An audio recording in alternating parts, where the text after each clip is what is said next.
India UI UX के question and answer session में आपका स्वागत है।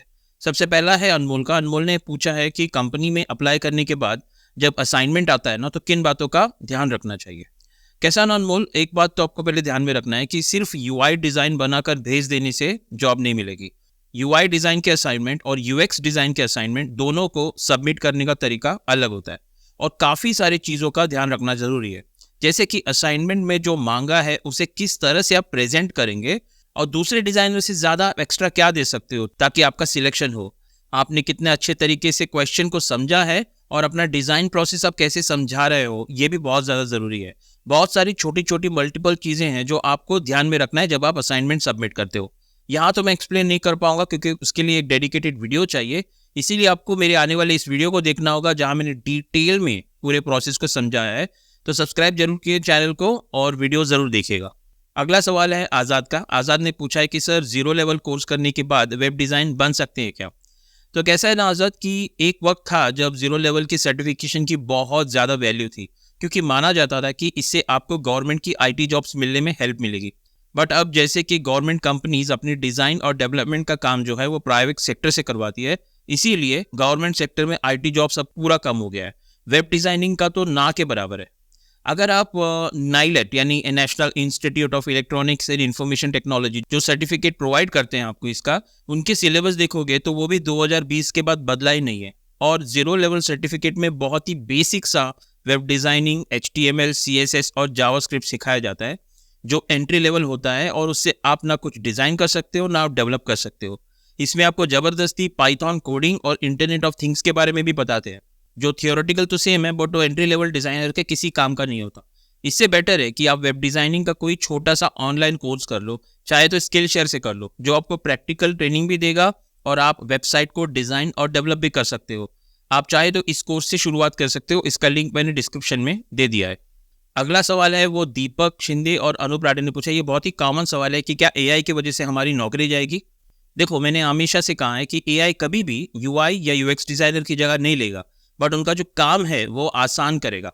अगर आप एक UI या UX डिज़ाइनर हैं और AI यूज़ करने जानते हैं तो आपके लिए बहुत अच्छा स्कोप है, क्योंकि क्या हो रहा है ना, आजकल कंपनीज हायर कर रही है AI driven UI UX designer, conversational UX UI designer और ह्यूमन सेंटर्ड AI डिज़ाइनर। इसके ऊपर भी वीडियोस आएगा, डेफिनेटली करूँगा।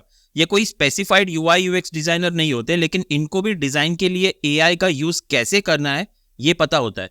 अगर आपको भी ये सीखना है और करना है तो आपको ये जानना होगा कि भाई शुरुआत में UI डिज़ाइनर को या UX डिज़ाइनर को कितना AI आना चाहिए। इसके लिए आपको मेरे आने वाले इस वीडियो को देखना है, जिसके अंदर आपकी सारी चीज़ें क्लियर हो जाएगी, अच्छे से आप समझ जाओगे। अगला सवाल है वासु का। वासु ने पूछा है कि सर बिना डिग्री किए सिर्फ पोर्टफोलियो के बिहाफ पर जॉब या इंटर्नशिप मिल सकती है क्या। बैड लक है वासु, ऐसा नहीं हो सकता। आपको डिज़ाइन इंडस्ट्री में जॉब करने के लिए एटलीस्ट ग्रेजुएशन होना बहुत ज़्यादा ज़रूरी है। फिर चाहे आप आर्ट्स से ही ग्रेजुएशन कर लो, कोई बात नहीं, BA भी होगा तो चलेगा, बट मिनिमम रिक्वायरमेंट होती है ग्रेजुएशन की। अगर आपको अभी पोर्टफोलियो के बेस पर जॉब मिल भी जाए, समझो कहीं पे आपका जॉब मिल भी गया, तो आगे फ्यूचर में आपको बहुत प्रॉब्लम होगी। आपको अच्छे जॉब्स मिलने में प्रॉब्लम बहुत हो सकती है, बड़ी बड़ी कंपनी आपको हायर करेगी ही नहीं। इसीलिए ग्रेजुएशन कंप्लीट करना बहुत ज़्यादा ज़रूरी है।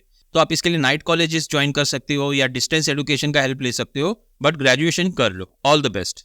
इसके बाद जो अगला सवाल है वो हर्ष ने पूछा है। उन्होंने कहा कि फेक रिलीविंग लेटर बनाया तो चल सकता है क्या। देखो हर्ष, ऐसा है कि आजकल बहुत सारे लोग फेक रिलीविंग लेटर सबमिट करते हैं जॉब के लिए, ठीक है, ये कोई नई बात नहीं है। देखिए, ऐसा होता है ना कि जब आप किसी कंपनी को ज्वाइन करते हो तो आपका बैकग्राउंड वेरिफिकेशन करने में कंपनी को नॉर्मली 2 से 3 महीने का वक्त लगता है, और आप कंपनी ज्वाइन भी कर लेते हो, आपको 2 से 3 महीने की सैलरी भी मिल जाती है, आप रिलैक्स हो जाते हो कि आप बच गए। बट ऐसा नहीं होता। जब कंपनी को आपके फेक रिलीविंग लेटर या एक्सपीरियंस लेटर के बारे में पता चलता है तो वो आपको निकालने में देरी नहीं करती। 3 महीने हो गए तो भी क्या हो गया, वो आपको निकाल देगी। कोई भी कंपनी हो, चाहे वो छोटी हो या बड़ी हो, अगर अच्छी कंपनी है तो बैकग्राउंड वेरिफिकेशन तो डेफिनेटली कराती है, और अभी तो बैकग्राउंड वेरिफिकेशन करवाना भी काफ़ी सस्ता हो गया है, तो बहुत सारी कंपनीज करवा रही है। अगर आप बड़ी कंपनीज जैसे कि इन्फोसिस, HCL, डेलॉयट या जियो जैसी कंपनी में ट्राई करते हो तो वहाँ तो थॉरो बैकग्राउंड वेरीफाई होता है। इसका मतलब अगर आपको 10 साल का एक्सपीरियंस है और 10 साल के एक्सपीरियंस में आपने 5 कंपनियां चेंज की है, तो आपको 5 कंपनी के रिलीविंग लेटर्स मांगे जाएंगे। नहीं होगा तो आपको सीधे सीधे टर्मिनेट किया जाएगा। तो कृपया करके फेक रिलीविंग लेटर मत बनाइए, ये आपके किसी काम नहीं आएगा। आज नहीं तो कल आप पकड़े जाओगे और आपका जो प्रोफाइल है वो खराब हो जाएगा। तो दोस्तों आज के लिए इतना ही। कुछ इंपॉर्टेंट क्वेश्चंस के आंसर मैं ऐसे ही लाता रहूंगा। चैनल को सब्सक्राइब कीजिए, कोई सवाल है तो कमेंट्स में लिखिए। तब तक के लिए दोस्तों गुड बाय।